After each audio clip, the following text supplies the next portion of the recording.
The story begins inside a massive mansion, but don't let the fancy walls fool you. This place is basically a human auction, where young girls are being sold to rich old dudes for stupid amounts of money. Every single guy in the room looks like a wallet with legs, and the personality of a sewer rat. In this world, money talks and basic humanity apparently took a vacation. One of the girls, black hair, terrified, breaks down crying, wondering why life is this cruel. Then a silver-haired girl named Dia comforts her, telling her she needs to stay composed, not cry, and keep her beauty up. She's not being rude. She knows something the others don't. Dia gets called onto the stage next. She walks out humming like she's strolling into a bakery, not into a nightmare. The announcer introduces her as the special product of the night, starting the bidding at $10 million. These creeps start bidding like idiots fighting over the last brain cell. Dia just smiles. Then she casually creates a key with magic, unlocks her cuffs, and in the smoothest move of the night, conjures a rifle out of nowhere. Without hesitating, she starts lighting up the room, shooting the place up while these dumb, rich gremlins scream and run. Back in the dressing room, the other girls are confused. A guard bursts in, thinking he's the main character. Tart, who was pretending to be a maid, breaks a bottle over his head and knocks him out instantly. Two more guards show up and pull knives, acting like budget action villains. Tart summons a spear like it's just another Tuesday and destroys both guys with zero effort. She snatches the keys and throws them to the other girls, yelling for them to run. Meanwhile, Dia spots the woman running the whole auction, the same woman who kidnapped them and burned down their village. Dia tries to shoot her, but a guard jumps in and blocks it using magic. Before he can attack again, Tart shows up and keeps him busy with her spear. More guards rush in, so Tart grabs a revolver and blasts these clowns one by one. Dia and Tart regroup on stage, surrounded. Too many enemies, not enough bullets. Dia decides she needs to use a big magic spell. Tart holds them off, basically turning into a human turret, while calling everyone in her way an absolute dumbass. Dia finishes her chant and blows a hole in the mansion wall, opening up their escape route. Outside near the forest, Lug, a master assassin, is waiting with a sniper rifle. He watches everything unfold and realizes their theory was right.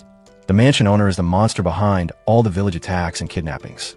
He activates his magic eye, basically real-life wall hack, tracks her through the building, and when she tries to run, headshot, deleted, sent to the Shadow Realm. This triggers a flashback to Lug's past life on Earth. He was an elite assassin, working with a trainee to take down a mafia group. Lug shoots every target with perfect precision, even the ones that try to hide like cowards behind cars. After hitting the required targets, the trainee wants to finish everyone else, but Lug shuts her down. He only kills the targets assigned. No extra work, no overtime. He even tells her to stop being an idiot and follow orders. As they leave, Lug spots a drone. Oh. He jumps into the car, tells the girl to get her gun ready, and seconds later, an army shows up shooting at them. The car explodes, but Lug had already jumped out, faking their deaths. He patches up the trainee's injured leg, and while resting, she asks why he became an assassin. Lug tells her the truth. He was born into it, raised to be a weapon. No childhood, no freedom. Lug decides he's going to remind this bitch that she's meant to be in the kitchen and not on the battlefield. So he points a gun at her head, and not just any gun, her own gun. She's supposed to be the top assassin of her class, yet this old man just yoinked her pistol without her noticing. She's frozen like a fucking idiot who forgot what job she signed up for. Lug explains that she trusted him, and that's her biggest weakness. Trust gets you killed in this line of work. For all she knows, he could have been ordered to kill her later, just to tie up loose ends. After completely clowning her, he calmly puts the gun back in her pocket and lies down to sleep like he just clocked out a 9 to 5. The girl, still embarrassed, pulls the gun out again and points it at him. She wants to prove she's not a dumbass. Lug tells her to relax, but she threatens to actually shoot. Lug stands up and shows her the bullets he already removed again. She stands there stunned, mentally packing her bags for Sandwich Making Academy. Next morning, they reach the safe house. Lug contacts the organization, and they congratulate him on completing his final mission. They tell him to return to Japan for retirement. Sounds nice for now. Lug pulls out fake passports and plane tickets, and they board a flight. While sitting on the plane, he starts thinking about his new life. Maybe peace, maybe normalcy. Then the plane suddenly shakes. Panic spreads. Turns out the plane has been hijacked. Lug immediately knows something is off. He rushes to the cockpit, knocks out the flight attendant, and opens the door. Both pilots are dead. Controls are wrecked. Lug realizes the truth. The organization is getting rid of him. No loose ends. He tries flying the plane himself, but these people aren't playing. A fighter jet shows up and blasts them out of the sky. Lug dies feeling betrayed by the very people he served. Then, instead of the afterlife he expected, he wakes up in a strange realm. A white-haired goddess stands there laughing at him, roasting him for trusting the organization after lecturing others about not trusting anyone. Hypocrisy speedrun completed. She gives him two options. Option 1. Get reborn on Earth with no memories. Option 2. Get reincarnated in a fantasy world keep all his memories, but do a job for her. Lug is done with Earth. And honestly, after getting betrayed and shot out of the sky, who wouldn't be? He chooses the fantasy world. He asks what the job is. She smirks. His mission: assassinate the hero of that world. Lug's a little thrown off when the goddess tells him his mission: killing the hero of the next world. He's like, what the hell did I just sign up for? The goddess tells him to chill and offers him tea like this is some casual job interview. She asks why he wants to go to the fantasy world, and Lug explains that on Earth, he was basically born just to kill. His whole life was about missions, orders, and keeping emotions out of it. No joy, no freedom, just go stab that guy. But when he died, he realized he actually had regrets. He wanted to live a life that was his, not just follow commands like some trained hitman robot. So he asks her what kind of hero he's supposed to kill. The goddess transfers all the info about the new world straight into his brain. Now Lug knows everything. This world runs on magic and physical abilities that make Earth look like amateur hour. But the hero's a real problem. The dude's loaded with legendary skills that make him a nightmare to deal with. Like a walking cheat code with plot armor. Lug can tell the guy's good for now, so he asks why the goddess wants him dead. She says the hero is going to keep getting stronger until one day he fights and defeats the Demon King. Sounds great, right? Except after that, he loses his mind, becomes drunk with power, and ends up being just as bad as the Demon King. Basically, the hero becomes the final boss. The goddess wants Lug to stop that before it happens. Lug accepts the job, but asks for a little help, some real power to make his work easier. The goddess agrees and gives him the best stats a human can get, plus 5 special skills instead of 1. Total VIP treatment. She lets him pick what he wants, but warns him that the hero has over 30 skills. So even with buffs, Lug's still gonna have to work his ass off. Lug promises to be careful, and with that, he's sent to his new life. He's reborn into an aristocratic family of assassins. Fancy nobles by day, silent killers by night. His mom, ESRI, is gorgeous and kind, and his dad, Ken, is a master assassin who could probably kill you with a spoon. A few years pass, and Lug grows into a capable young kid. Every morning, he goes hunting like it's his morning workout. He's learned that the best way to hunt is a clean headshot before the prey even realizes it's in danger. Keeps the meat fresh and tasty. He brings home a rabbit, cleans it up, and decides to try something new. His mom complains she never gets to cook for him, but Lug tells her shut up because today he's cooking something Gordon Ramsay himself would worship.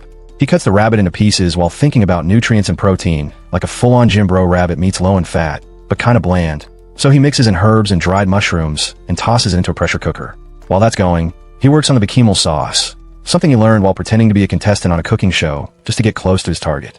Probably had to assassinate that bald idiot judge who thinks ketchup is fine dining. When it's done, he adds the cream sauce, serves it to his family, and they love it. His mom even suggests selling it at restaurants to make money. Real gold digger mindset there. Later that evening, his dad calls him to the training room for the weekly inspection. Every week, Ken checks his body to make sure his bones and muscles are developing right. Like a strict gym coach. Except he also kills people for a living. Turns out the family isn't just assassins. They're also royal doctors. They use their medical work as cover to get close to targets and finish them off quietly. Smart and deadly. His dad trains him in everything. Healing, stealth, hand-to-hand combat, weapons, you name it. Lug doesn't even have to hide the fact he's training to kill someone because, well, that's literally the family business. After the check, his dad says Lug's ready for the surgery. Lug gets hyped because this is a family tradition, a special procedure that upgrades their eyes. After surgery, they can see mana, have night vision, and spot things from hundreds of meters away. Basically built-in aimbot. Lug agrees, gets the surgery, and spends a few days blindfolded. When he finally takes it off, the world looks completely different. He can see mana flowing through everything. His father then tells him they've finally found a teacher to train him in magic. Lug's been waiting for this since day one, so he's beyond excited. Finally, the day comes to meet his magic teacher. For some reason, his mom decides to dress him up like a cross-dressing anime fanboy. Don't ask why. They go to greet the teacher, and Lug expects some wrinkly old dude who's probably on some kind of watch list. But nope. Since it's anime logic, his teacher turns out to be a beautiful silver-haired girl named Dia, one of the top 5 mages in the kingdom. Lug's not impressed at first, and thinks she might be all talk. Dia senses that, and immediately blows up a chunk of the landscape just to prove a point. Lesson learned. Don't doubt the woman who can vaporize you with a fireball. The next day, Lug decides to formally introduce himself to Gia, but she immediately shuts that down, saying formality is dumb because she's only 3 years older than him. She hands him a tiny crystal ball that stores mana, and tells him to pour everything he's got into it. Lug, being a complete maniac, starts feeding it mana like there's no tomorrow. And Gia's impressed, sure, but she should have known this guy's insane. He's basically been pumping his mana capacity up 1,000 times over from non-stop training. The little crystal ball can barely handle it. And of course, it starts cracking. Jia panics and tells him to throw it as far as humanly possible. Lug yeets it into the sky like a pro, saving the family mansion from getting obliterated by mere seconds. The explosion rattles everything for miles, and Jia's completely terrified of her student now. Just then, Lug's parents come running over. Jia tries to cover for him, acting like it was her fault, but the parents are all proud instead. They even say the spell was powerful and perfect for war, but their son's meant to be an assassin, not a full-on battlefield nuker. Lug asks Jia to teach him some assassin-friendly spells and bolts immediately, leaving her completely shook at how chill his parents are. She would get her ass handed to her for breaking even a teacup. Later, Lug asks her if she has more crystal balls. Jia says no way. They're insanely valuable and not for just anyone. That night, Lug's brain starts scheming on how to get more because, assassinating a hero requires some prep. Out of nowhere, Jia knocks on his door, and the next thing he knows, they're sleeping together.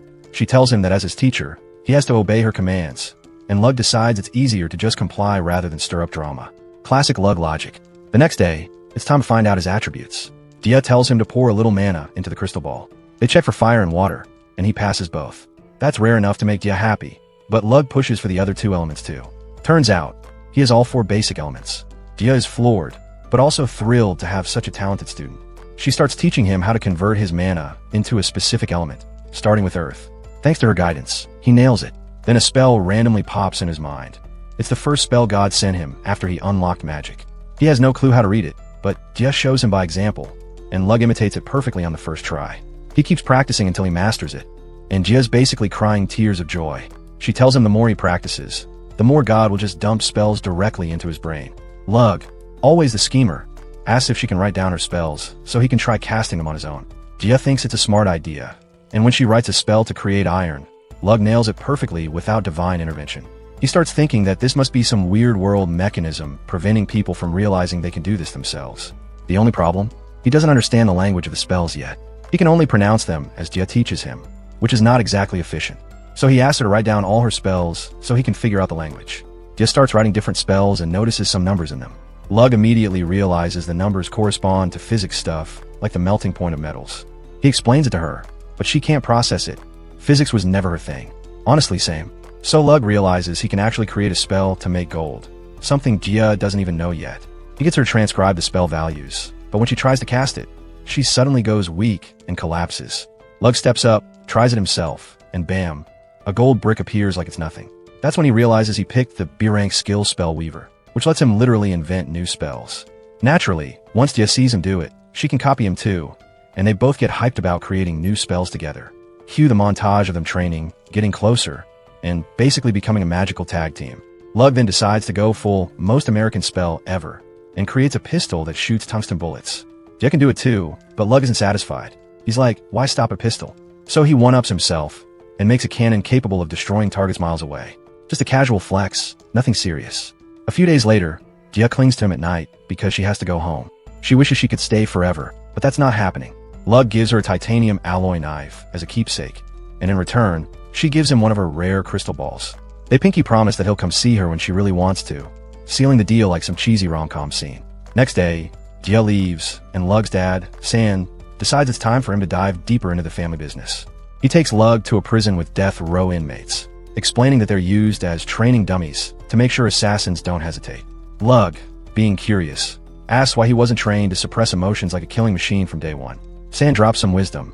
Assassins aren't tools, they're humans. They only kill when the target's crimes justify it, because they need their humanity intact. Lug's brain immediately glitches. This is the opposite of everything he learned in his previous life. Then San takes him to a room to go from 0 to 1 on his body count. He's led to a girl tied to a chair who's committed theft, robbery, murder, and arson. Even though she begs for mercy, Lug knows she's lying.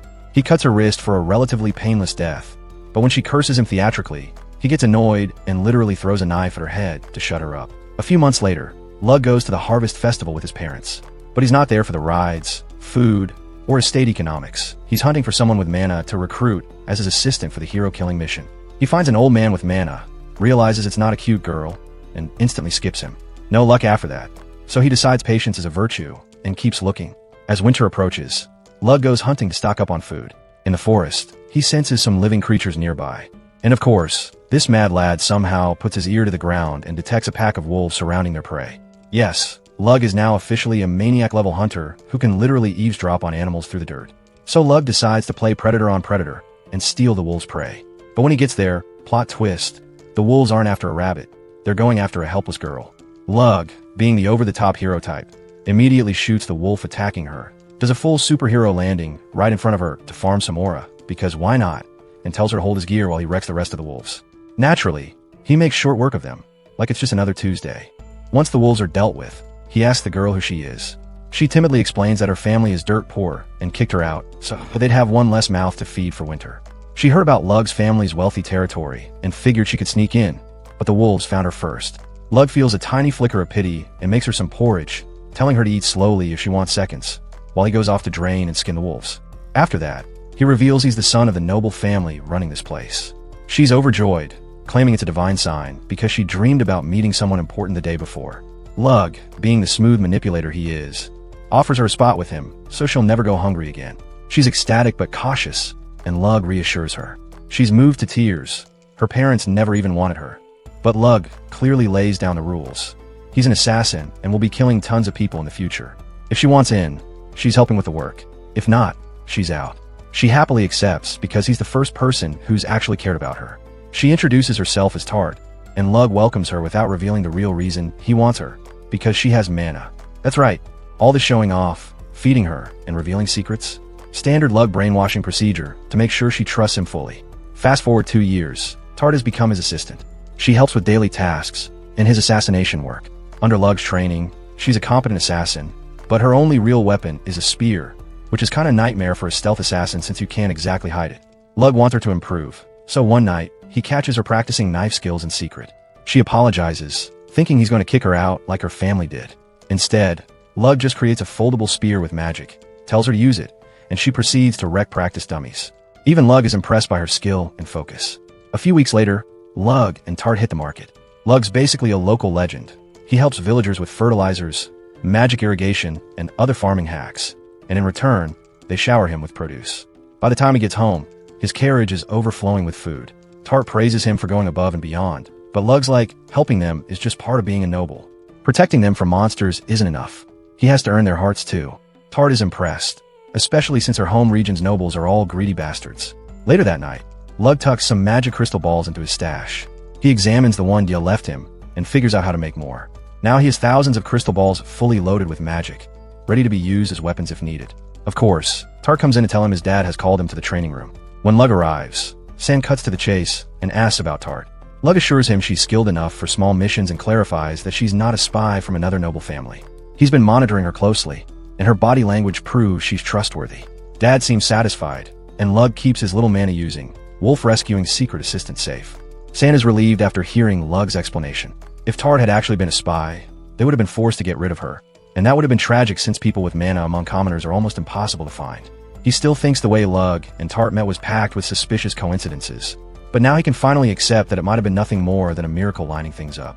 With that out of the way, Sam moves on to why he called Lug.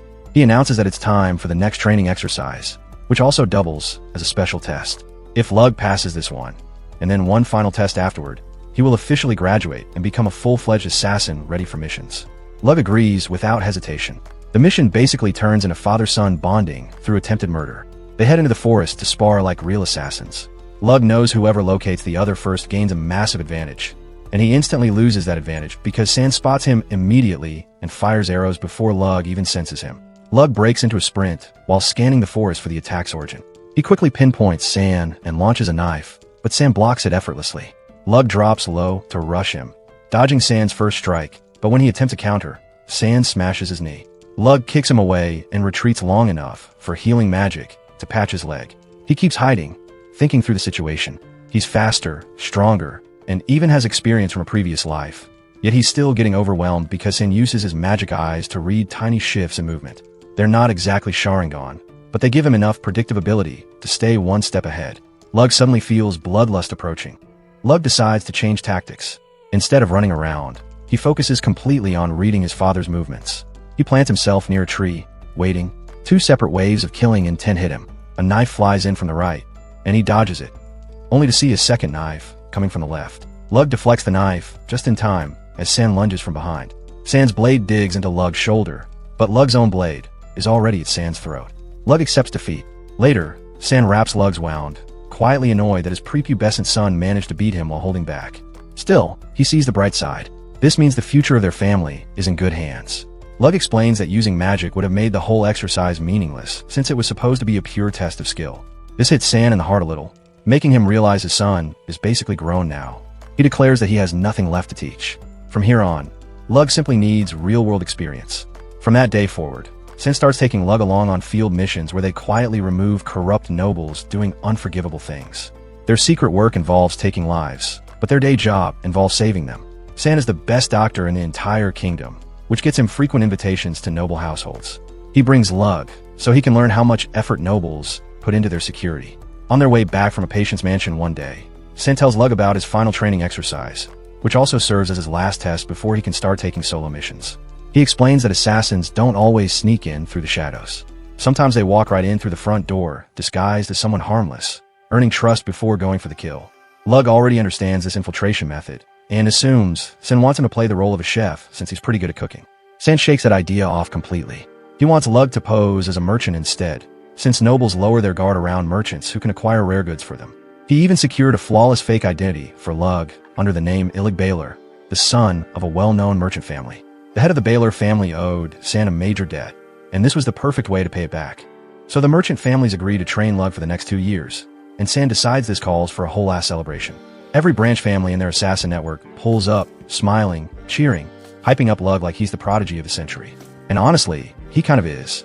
But of course, every party has that one drunk dumbass who wants to ruin the vibe. Enter Rana. This clown is already halfway to alcohol poisoning, and decides the best way to express his emotions is to yeet his wine glass at Lug. Lug catches it effortlessly because he's built different, while Rana is built like a soggy napkin. Rana's dad tries to shut him up, but this idiot starts whining about how Lug stole his spot as heir after the first son died.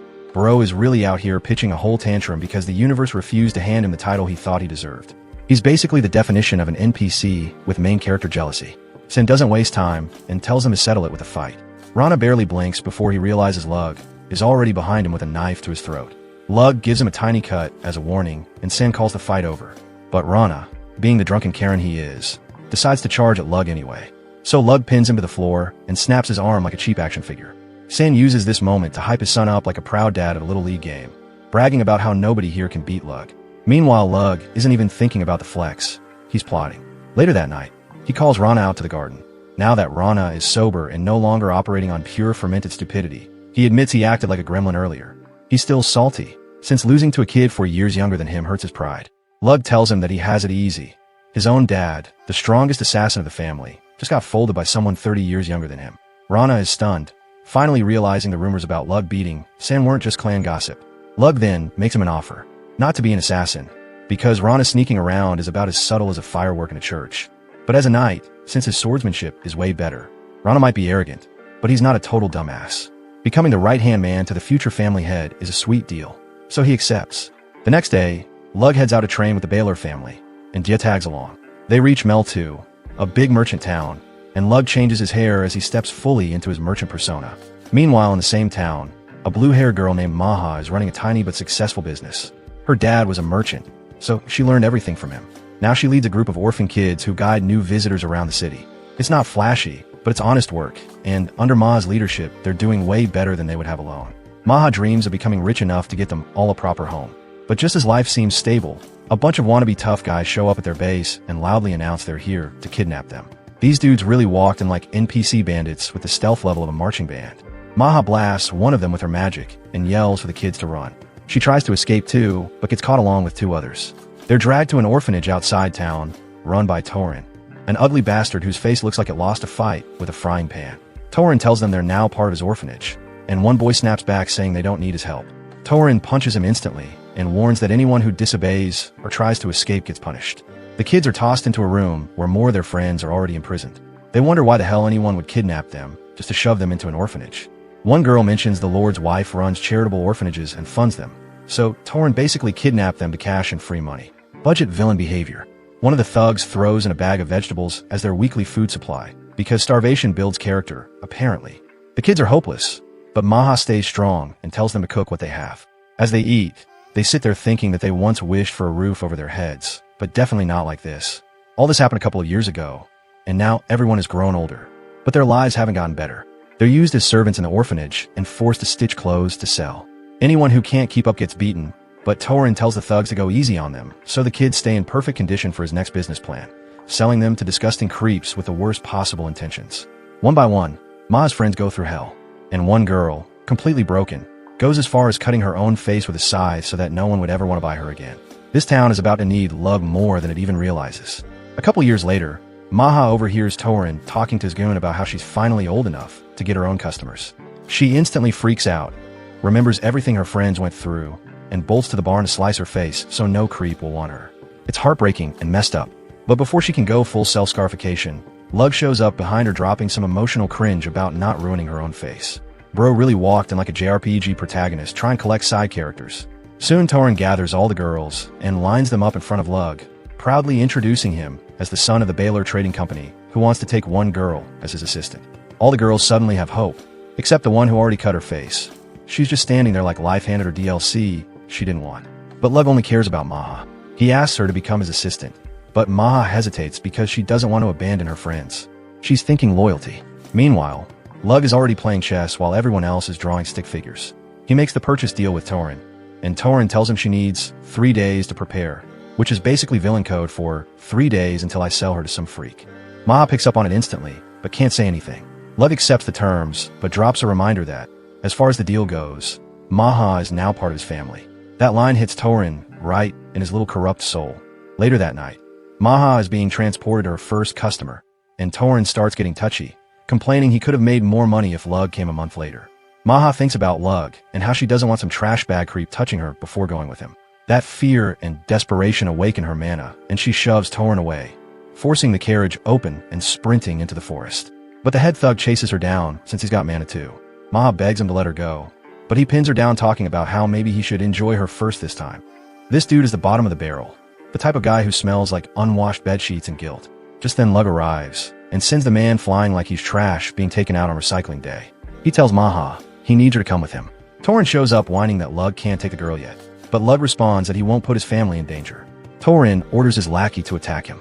The thug charges and Lug demolishes his arm instantly. Torin lunges next and Lug folds him too, effortlessly. But instead of killing them, Lug chooses to hand them over to the law, which is honestly more humiliating. Meanwhile, Tart disguises herself as Maha, goes to the creep's house, and the guard behind her arrests the dude.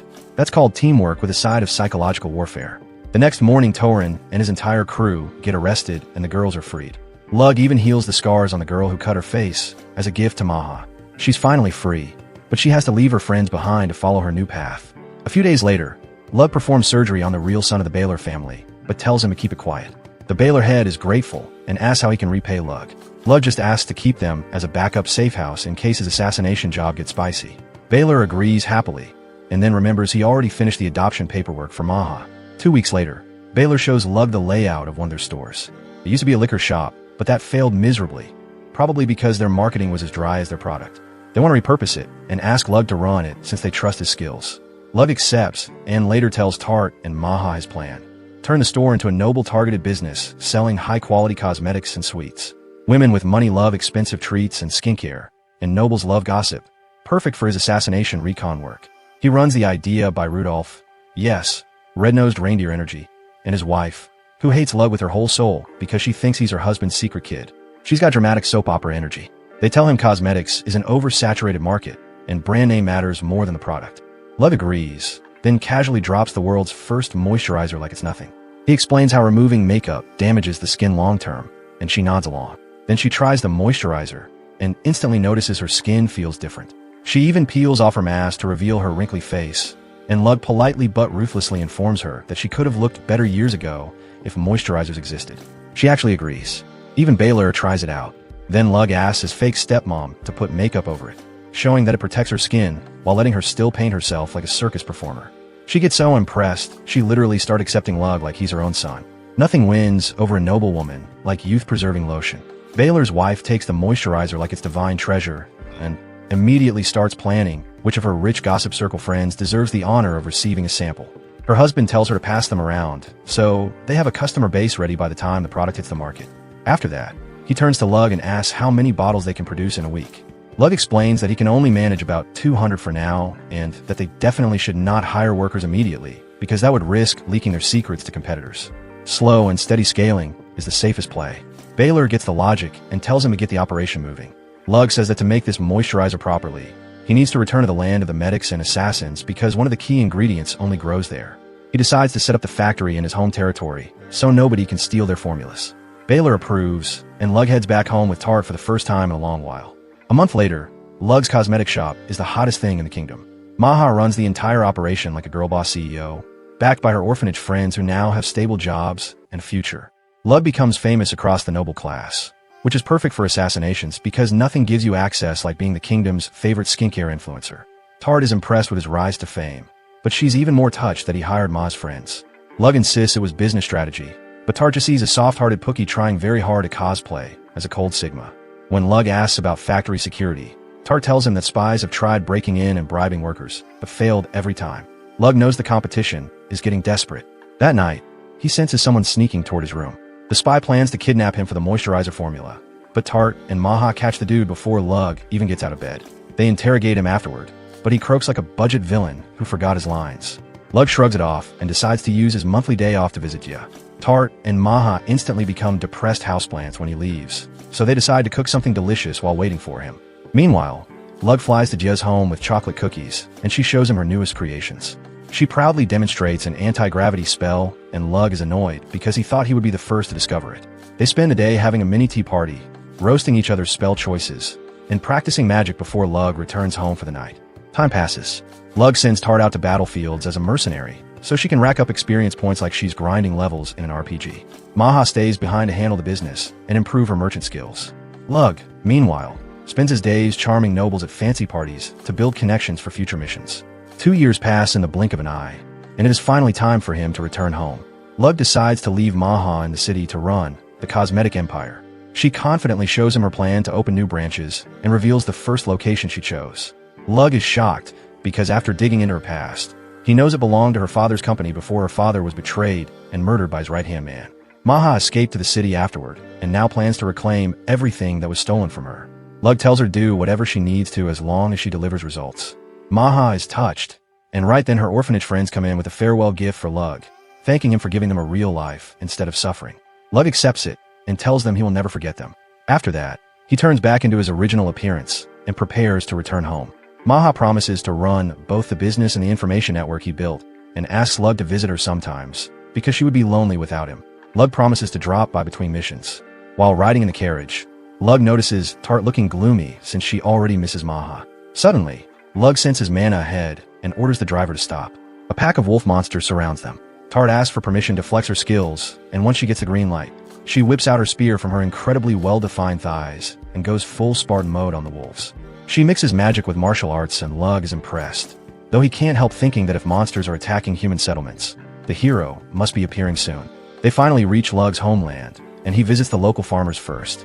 They welcome him with fruits and vegetables like he is the prodigal son returning from war, even though he basically ghosted them for 2 years. Afterward, he returns home, where his creepy mom immediately starts sniffing him like a bloodhound that missed its favorite toy. Once she finishes her weird reunion ritual, Lug heads to his father's office. San is genuinely stunned when he sees how much Lug has leveled up in just 2 years. He sent him to Baylor to learn the basics of merchant life, not to come back as the kingdom's most overpowered businessman. Kane then reveals the real reason he sent Lug to the Baylor family. It wasn't just to give him a second identity for assassination work.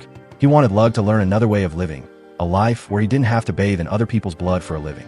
Lug is caught off guard. Kane explains that Lug has the talent to become a top-tier merchant and could live a far better life doing business than deleting people in shadows. Kane admits he is too old to do anything except assassination work, but Lug is different. Lug has never even taken a life on an assassination mission yet. Kane wants him to think about his future carefully and choose a peaceful path if he wants. Lug immediately rejects the idea because everything he has done so far was to become a master assassin. Kane counters that while their work is necessary to keep the kingdom safe, the kingdom does not care about them at all. If their existence gets exposed, even by accident, the king will instantly discard them and treat them as enemies. That is why Kane created a second identity for Lug, so he could walk away from the assassin life if he ever wanted to. Kane leaves the decision to him. Lug confidently says he will continue being an assassin. When Kane asks why, Lug says he has met precious people and wants to protect their happiness and the happiness of all innocent people like them. If someone threatens the kingdom, he will remove them, even if he gets abandoned for it. He says he will face challenges head-on, and if one day he can no longer be an assassin, he will consider becoming a merchant permanently. Kane is impressed. Lug then adds that he has another reason. He wants to be a noble assassin, not a merchant. He says he is in love with Jia and wants to marry her someday, and for that he needs a noble title. Kane starts laughing at how down bad his son is, but he fully supports him. With that, Kane hands him his first official mission: eliminate a noble who sells military secrets in exchange for drugs. Lug accepts immediately. Before taking out the noble, Lug decides to confirm if the target really deserves an early funeral. He sends a coded letter to Maha to gather intel and arrange infiltration into the noble's mansion. Since this world has no Wi-Fi, he has to use pigeons like a medieval text message and waits for the reply. Meanwhile, Esri starts pestering him about finding a girl because she wants grandkids as soon as possible. She even handpicks some noble girls, but Lug left swipes all of them without a second thought. He doesn't even want to discuss the topic, so he dumps the problem on Tart. Tart initially says Lug is way too young to be thinking about marriage. But the moment Esri jokingly suggests Tart herself should be the one to give Lug a child, Tart switches sides instantly and claims that maybe now is the perfect time for starting a family. Lug freezes both of them verbally and tells them to stop bothering him with nonsense. That night, he changes into his merchant persona to infiltrate the noble's territory. Tart asks if they really should proceed without Maha's report, but Lug says they can observe what is publicly visible while waiting for Maha to uncover the hidden details. They reach a nearby city the next morning and find injured soldiers everywhere. Lug realizes that they must have fallen victim to the noble leaking military information. Just then, a girl arrives trying to sell jam. She offers a free sample, but Lug and Tart sense something is off.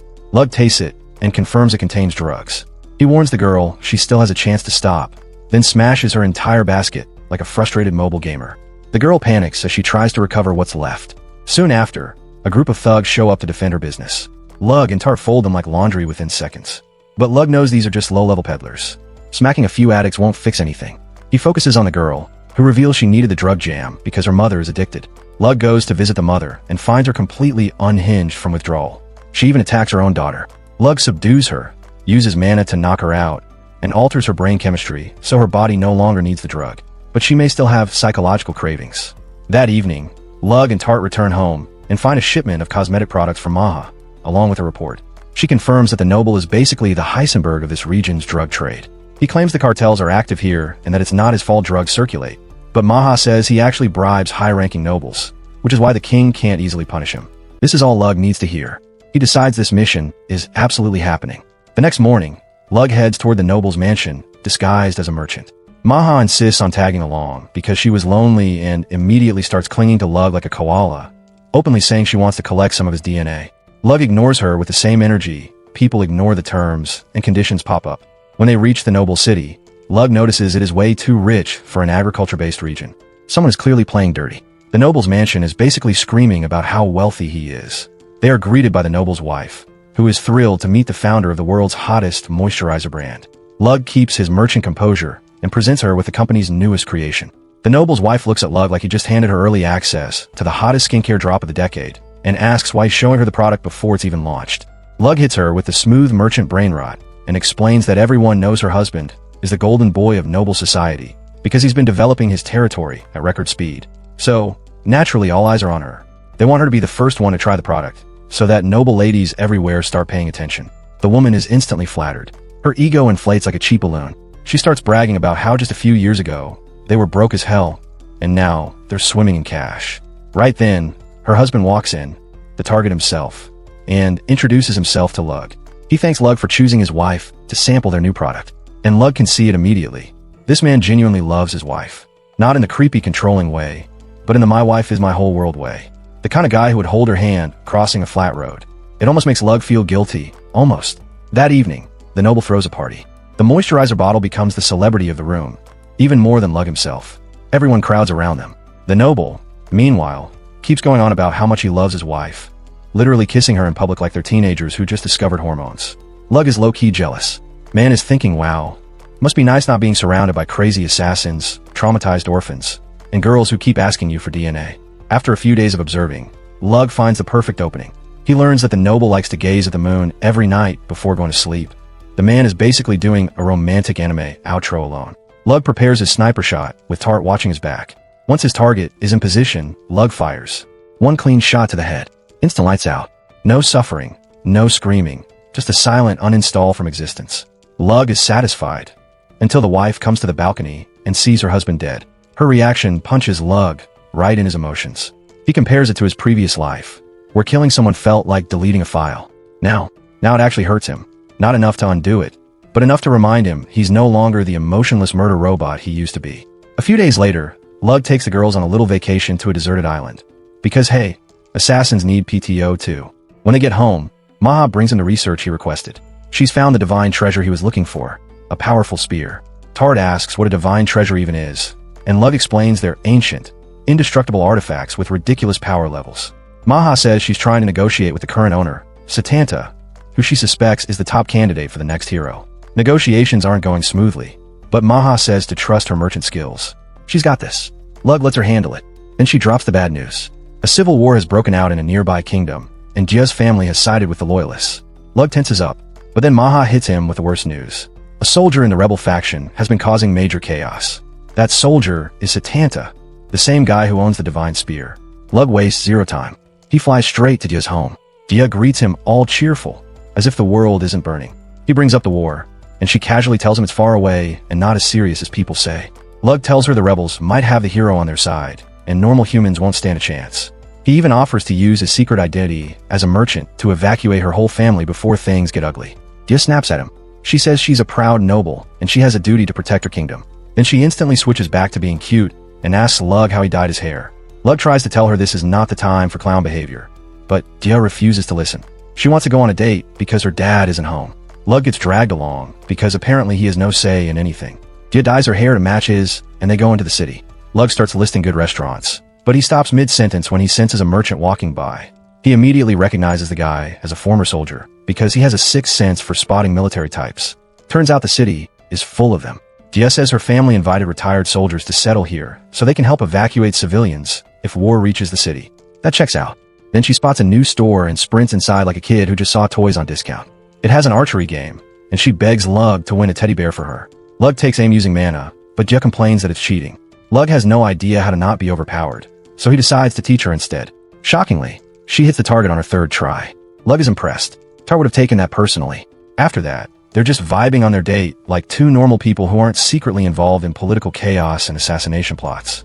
Cute food, cute strolling, all that wholesome stuff. And when it's finally time for Lug to bounce, Jia hits him with a classic "I'm going to be busy for a while" speech. Lug takes it calmly, says he'll meet her whenever she's free, and walks off like everything is totally fine. Except it's absolutely not. The second he's gone, Jia turns around like, alright everybody, cut the bullshit.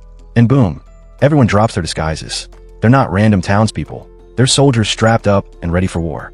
Jia's basically the general of a whole damn army now. Then she cries as she says goodbye to Lug, wondering if they'll ever meet again. Meanwhile, Lug's out here, thinking she's just busy with homework or some goofy shit. Fast forward a few days. Lug is chilling in his estate. She drags him home, where he sees his dad treating some dude who looks like he got folded by a dragon. Lug asks who the man is, and his dad drops the bomb. This guy is their newest client, and he wants Lug to assassinate Jia. Lug's brain just blue screens on the spot, but Cyan tells him he doesn't have to take the mission. Lug decides to hear the context first. Jia's family backed the king in the civil war, and they lost. Loser tax hit them so hard they basically had to yard sale their whole estate. But the winners weren't satisfied. They demanded Jia herself, because she's strong, pretty, has mana, and could supposedly pop out magical super babies. Basically treating her like a breeding Pokemon. Absolute freak behavior. Jia's dad agreed, wanting to avoid more bloodshed, and Jia accepted too. Meanwhile, Lug's sitting there realizing he just went on a date, eating snacks with her, while she was quietly preparing for forced marriage. He's ready to punch himself in the soul, but Cyan keeps going. Turns out Jia's territory has more loyalty than her whole family tree. Her people said hell no and formed a volunteer army to protect her. Naturally, this triggered civil war, DLC expansion. The big army is on the way to crush the volunteers and drag Jia away. Now here's the twist. The client who wants them to kill Jia is her dad. He wants Lug's family to fake her death and secretly evacuate her. If she's dead, there's no reason for the war. Lug gets it now, but he's still confused why his dad even accepted a job that doesn't help their kingdom. Cyan explains that Jia's dad is his friend, and he wants to help him. Kingdom politics be damned. He even says if Lug refuses, he'll go do the job himself, even though he doesn't have enough mana to make it in time. Then he points at the half-dead messenger who left Jia's home 3 days ago. By now, war has already popped off like popcorn. Only Lug can reach her in time. But Cyan still gives him the out, telling him he'll understand if Lug doesn't want to take it. Lug knows that as an assassin, he should decline. But as a man who loves Jia, nah, logic is gone. He tells his dad he's saving her, no matter what. Cyan's proud as hell. He even admits that back in the day, he also broke their family's code for Essen, who happens to be from the same family as Diameter. Lug is like, bro, what? And Cyan casually adds that Jia is actually Lug's distant cousin, which explains their matching hair color. But since they're nobles, I guess it's legally Alabama everywhere. Lug doesn't even have time to be traumatized. He gears up instantly. Tart says she's going with him. Lug's like, you literally cannot outrun me for 300 kilometers. And Tart goes, yeah, genius, I know. I'm not racing you. I'm carrying you, so you can save stamina. Lug agrees to Tart's help. Tart uses wind magic to make a wind shield. This shield cuts off air resistance and pulls Lug, so he travels far without getting tired. Tart uses a huge amount of energy for this. She remembers Lug saved her to use her magic later, and she wants to help him now. She pushes hard and takes him very far, but her spell finally breaks, and a strong wind throws her back. Lug catches her gently. Tart is sad she can't help more, but Lug tells her she brought him far enough. Tart then asks Lug to promise to come back with Diameter. He promises, then rushes off. He reaches Jia's house at night. Only 200 of her family soldiers are fighting 1,500 enemies, including many magic users. Lug realizes Jia must be helping with guns to keep the enemies back. This gives him a plan. He uses his sniper rifle to quickly shoot the strongest enemy magic users. The enemy soldiers panic when their mages are hit out of nowhere. They shoot crossbows at Lug. He dodges them. He uses wind magic to listen to the soldiers. They are scared because they didn't expect a second person with a gun. Lug decides to cause more chaos. He makes crystal balls filled with a mix of fire, wind, and earth magic. When they explode, they will send out sharp pieces. He silently shoots them with a bow. The balls explode loudly on the ground, making the soldiers scatter. Lug sees Jia standing at her window. Her soldiers start fighting harder because the enemies are scared. Lug lets them get the attention while he sneaks toward the house. He finds a dead female soldier and plans to use her as a fake body. He uses his magic to find an empty way into the house. He finds a passage with no guards and uses it to reach Jia's room, where she is with her father. Jia runs to Lug and hugs him, saying she knew he would save her. Jia's father greets Lug. He thanks Lug for saving his daughter and jokes about wanting to meet her boyfriend sooner, which embarrasses Jia. The father quickly says there is no time. He tells Lug he had planned to give up, but his soldiers locked him in to keep Jia safe. Lug asks his current plan. The man says he will attack wildly to draw all the enemy's attention. This will buy time for his allies to escape. He will not die, but vanish from the fight and gather new forces to take back the kingdom later. Lug likes the plan. He suggests they set a fire and pretend Jia killed herself because she couldn't watch the bloodshed. He uses the dead soldier's body as the decoy. He tells Jia to shout out the window that she can't live anymore. Jia agrees and opens the window. But before she can yell, Lug feels danger. It is the same feeling he had before he was attacked by Jed in his old life. He knows they are in danger. His magic eyes quickly spot the threat a mile away. The enemy throws a massive spear toward them that sends out smaller spears, killing all the soldiers in its way. Lug immediately pushes Jia to the floor and throws a powerful small bomb to block the attack. But the spear does not stop, even with the bomb. Instead, it completely destroys the room before stopping in the air. Lug and Jia are shocked. The spear glows and flies back very fast to the enemy. Lug sees the enemy clearly. A confident redhead with huge magic power. The enemy sees Lug too. Lug quickly takes out his cannon. He tells Jia and her dad to cover their ears and fires an explosive shot that hits the enemy directly. Jia thinks no one could survive that. But the enemy is no ordinary soldier. Lug sees that only his armor is destroyed. He is fine. The enemy seems happy from the attack, shouting that it was great because it was the first time he had ever felt pain. His muscles start growing huge. Lug realizes this is the S-rank skill Berserk, which makes a person stronger and tougher based on the damage they take. He knows the enemy is too strong now, and a second cannon shot won't hurt him. Jia's dad quickly tells Lug to take Jia and run. They must forget faking her death. This is the soldier who ended the civil war alone. Even the royal family surrendered because they knew they couldn't beat him. Meanwhile, the soldier yells that he was very impressed by Lug's attack. The powerful soldier gives Lug a choice. He says Lug can either fight him in a fair, one-on-one duel, or the soldier will kill everyone there. He promises that if Lug wins the duel, he will leave right away and never let anyone attack Jia's family again. Lug is surprised by this, because the soldier's berserk skill should make people lose their minds. But this guy is acting perfectly normal. Lug then realizes he is actually facing the hero. The soldier proves this theory right when he says his name is Satanta. Lug understands that everything his mentor, Maha, told him about the hero and the divine spear was true. Satanta tells Lug not to try to run, because he will chase him forever to fight him, as Lug is the only opponent who has come close to his power. Lug sees that Satanta is serious and has no choice but to accept the duel. Jia asks Lug if he is sure he can win. Lug answers honestly that he is pretty sure he will lose.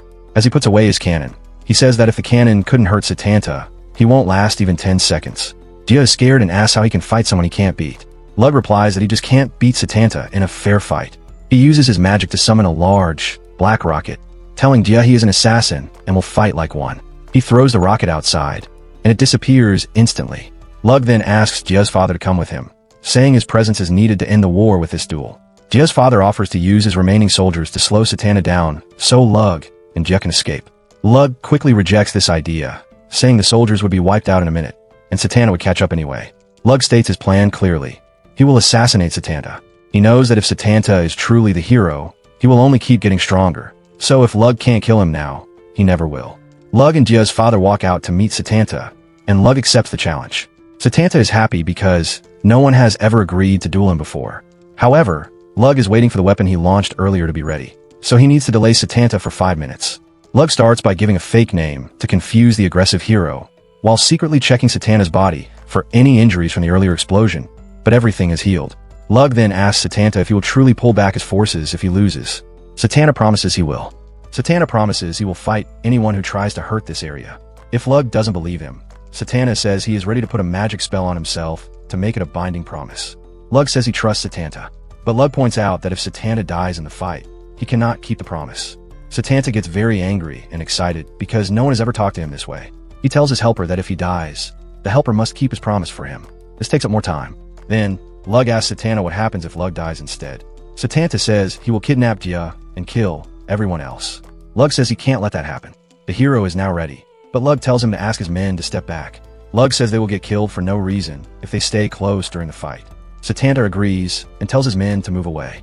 At the same time, Lug tells Jia's dad to leave everything to him. They get ready. Lug pulls out a small knife to confuse Satana more and gain a few seconds.